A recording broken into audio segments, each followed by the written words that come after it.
Bismillahirrahmanirrahim. Assalamualaikum warahmatullahi wabarakatuh. Alhamdulillahilladzi khalaqal mauta wal hayata liyabluwakum ayyukum ahsanu amala. Asyhadu an la ilaha illallah wahdahu la syarika lahu wa asyhadu anna Muhammadan abduhu wa rasuluh. Amma ba'd. Qala Allah Ta'ala fi kitabihil karim, a'udzu billahi minasyaitonir rajim. Wa idza sa'alaka 'ibadi 'anni fa inni qarib ujibu da'watad da'i idza da'an falyastajibu li wal yu'minu bi la'allahum yarshudun. Shadaqallahul 'azim.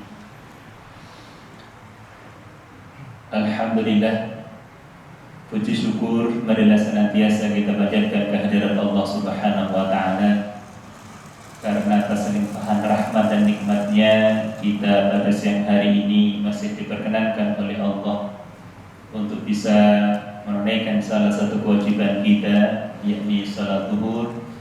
Semoga rangkaian amalnya kita diterima oleh Allah Subhanahu wa Ta'ala. Bapak Ibu yang dirahmati Allah Subhanahu wa Ta'ala, sebenarnya sekarang jadwalnya Prof. Sasmito dan saya sebagai MC, karena beliau tidak hadir, akhirnya saya diminta oleh Mas Takim untuk menggantikan beliau. Bapak Ibu yang dirahmati Allah Subhanahu wa Ta'ala, Allah Subhanahu wa Ta'ala berfirman dalam surat Al-Baqarah ayat 185 dan 186. 185 Allah berfirman, a'udzu billahi minasyaitonir rajim. Syahrul Ramadan alladzi unzila fihi al-Qur'an hudan lin-nasi wa bayyinatin minal huda wal furqan. Al-ayat. Kemudian ayat 186 Allah berfirman, wa idza sa'alaka 'ibadi 'anni fa inni qarib ujibu da'watad da'i idza da'an falyastajibu li wal yu'minu bi la'allahum yarshudun. Ayat 185 ini menjelaskan bahwasanya salah satu ayat yang mewajibkan kita untuk berpuasa. Faman kana minkum, barang siapa di antara kalian menyaksikan bulan Ramadan falyasum, maka berpuasalah. Kemudian ayat 186 itu Allah berfirman, wa idza sa'alaka 'ibadi 'anni fa inni qarib. Dan jika salah seorang di antara kalian bertanya tentang aku, wahai Muhammad, sesungguhnya aku amatlah dekat. Ujibu da'watad da'i idza da'an, aku akan mengabulkan doa-doa kalian. Para ulama berpendapat bahwasanya ini salah satu dalil yang mengatakan bahwa doa-doa orang yang berpuasa di bulan Ramadan itu pasti dikabulkan oleh Allah Subhanahu wa Ta'ala. Karena ayat 186 ini ada kaitannya dengan syariat, dengan kewajiban yang Allah berikan kepada kita untuk berpuasa di bulan Ramadan. Oleh karena itu, jemaah sekalian, mumpung kita masih berkesempatan, masih ada kurang lebih 50% lagi nih kita berpuasa, separuh lagi kita berpuasa. Ini benar-benar kita manfaatkan untuk bermunajat kepada Allah Subhanahu wa Ta'ala. Karena doa itu adalah senjata bagi orang-orang yang beriman. Doa itu silahul mukmin. Doa itu adalah senjata bagi orang-orang yang beriman. Sesuatu yang tidak mungkin terjadi dalam pandangan kita, jemaah sekalian, bagi Allah itu sangat mungkin terjadi karena doa. Satu-satunya yang bisa mengubah takdir itu adalah doa. Ada sebuah kisah ya, dalam Al-Quran, yakni kisahnya orang yang soleh. Beliau sudah tua renta, bahkan beliau katakan tulang belulangnya sudah lemah. Kemudian kepalanya telah dipenuhi oleh uban, dan beliau punya seorang istri jamaah sekalian sudah tua mandul lagi. Kemudian yang beliau minta itu agar beliau ini dikaruniai keturunan. Ini kalau menurut medis, ya, jangankan sudah tua renta seperti itu, masih muda saja ketika sudah divonis bahwa seorang istri adalah wanita yang mandul, maka sangat sulit untuk memiliki keturunan. Tetapi ternyata jemaah sekalian, bagi Allah tidak ada yang tidak mungkin. Ini adalah kisahnya Nabi Zakaria yang Allah jelaskan dalam surat Maryam. Allah Subhanahu wa taala berfirman, "Dzikru rahmati rabbika 'abdahu Zakaria." Dijelaskan atas rahmat Tuhan pada hamba yang bernama Zakaria. "Idz nada rabbahu nidaan khafiyya." Tatkala Nabi Zakaria itu berdoa kepada Allah dengan suara yang lemah lembut. Qala rabbi inni wa hanal 'azmu minni washtala ra'su syaiba wa lam akun bi du'aika rabbi syaqiyya. Wahai Tuhanku, kata Nabi Zakaria, sesungguhnya tulang belulangku telah lemah, washtala ra'su syaiba, dan kepalaku telah dipenuhi oleh uban. Walam akum bidu'anika rabbi syaqiyya, tapi hamba belum pernah kecewa atas doa-doaku kepada. Wa inni khiftul mawaliya min wara'i wa kanat imraati 'aqir wa hab li min ladunka waliyya. Hamba takut, saya takut terhadap keturunanku di belakangku, sedangkan istriku adalah seorang wanita yang mandul. Maka anugerahkanlah kepada kami, wahai Tuhanku, seorang keturunan. Yarithuni wa yarithu min ali Yaquba waj'alhu rabbi radiyya, yang nantinya bisa mewarisiku dan mewarisi keluarga Nabi Yakub, dan jadikanlah dia, wahai Tuhanku, anak yang kau ridhoi. Bayangkan, doanya sudah terlalu nekat, minta anak pun, keturunan pun yang macam-macam gitu ya. Bukan sembarang anak yang kau ridhoi. Kemudian jawaban Allah kepada Nabi Zakaria, "Ya Zakaria, inna nubashshiruka bi ghulamin ismuhu Yahya wa lam naj'al lahu min qablu samiyya." Wahai Yahya, kami berikan kabar gembira kepadamu dengan seorang anak yang kami beri nama Yahya, wa lam naj'al lahu min qablu samiyya, di mana nama Yahya itu belum pernah kami jadikan nama-nama sebelumnya. Masya Allah. Inilah Allah jemaah sekalian. Doa yang barangkali menurut kita tidak mungkin bisa terjadi, tatkala itu kita mohon kepada Allah. Allah yang Maha Kuasa, Allah yang Maha mengabulkan doa-doa kita. Namanya manusia pasti punya cita-cita, pasti punya hajat, pasti punya masalah. Dan inilah kita waktu yang tepat, apalagi di bulan Ramadan, untuk berdoa kepada Allah. Janganlah kita ini mendekat kepada Allah, berdoa kepada Allah, menunggu masalah didatangkan dulu oleh Allah.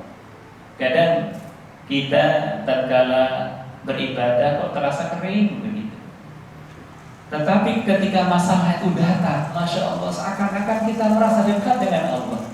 Bisa jadi masalah itu adalah kebaikan bagi kita, Bapak Ibu. Karena dengan masalah datang, akhirnya kita merasa dekat, merasa khusyuk ketika berdoa kepada Allah, sampai meneteskan air mata. Padahal kalau dalam suasana yang hati ini kayak keinginan-keinginan tidak terpenuhi, kemudian apapun itu, masalah ekonomi kita lancar, rasanya ibadah itu ya biasa-biasa saja gitu ya. Tetapi ketika masalah itu didatangkan oleh Allah, hati ini berbeda. Rasanya khusyuk, ingin berlama-lama dengan Allah Subhanahu wa taala. Makanya apapun kondisi kita jemaah sekalian, marilah kita senantiasa dekatkan hati kita dengan Allah Subhanahu wa taala. Kalau kita perhatikan bagaimana redaksi cara Nabi Zakaria berdoa kepada Allah, itu barangkali bisa kita amalkan dalam kehidupan kita sehari-hari jemaah sekalian. Yang pertama, pada saat Nabi Zakaria ini berdoa, Beliau katakan, idnada rabbahu nidaan khafiyyan. Tatkala Nabi Zakaria itu berdoa dengan suara yang lemah lembut. Jadi pada saat kita berdoa, kita dianjurkan suara kita itu mengiba kepada Allah, suara yang halus penuh harap, mengiba-iba kepada Allah. Ya. Jadi agar lebih menjiwai, begitu mungkin, agar lebih menjiwai. Kemudian pada saat kita berdoa, kita boleh mengadukan segala permasalahan hidup kita ini kepada Allah. Segala kesulitan-kesulitan yang kita hadapi itu kepada Allah. Jangan kadang kita ini, ya mohon maaf, mungkin ketika kita ada masalah, kita kadang curhat dengan teman. Ya, kita kadang sampai nggak bisa membedakan curhatnya itu aib atau bukan. Yang dikhawatirkan yang kita sampaikan kepada teman kita itu adalah aib kita, bahkan aib keluarga kita. Ini rawan sekali jemaah sekalian. Ketika ada masalah, maka curhatkanlah kepada Allah Subhanahu wa taala, sebagaimana yang dicontohkan oleh Nabi Zakaria kepada kita.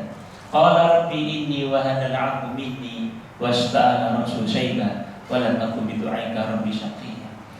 Jadi ketika Nabi Zakaria ini mengungkapkan permasalahannya, tulang belulanku ini sudah lemah wahai Tuanku, bahkan kepalaku sudah dipenuhi oleh uban. Kemudian yang ketiga yang perlu kita hadirkan dalam doa-doa kita adalah Nabi Zakaria mengatakan, walam aku bidu'aika rabbi syaqi. Aku belum pernah kecewa atas doa-doaku kepadamu wahai Tuhan. Artinya apa? Kita menghadirkan husnudzon kepada Allah Subhanahu wa taala. Barangkali sudah sekian lama kita berdoa, kok nggak segera dikabulkan kepada Allah? Kenapa sih Allah ini nggak adil sama saya? Mungkin begitu ya, tapi insyaallah tidak. Tetapi kita harus tetap hadirkan perasaan yang husnudzon kepada Allah. Karena Allah Subhanahu wa taala berfirman, ana 'inda dhanni 'abdi bi. Aku ini sesuai dengan prasangka hambaku, kata Allah.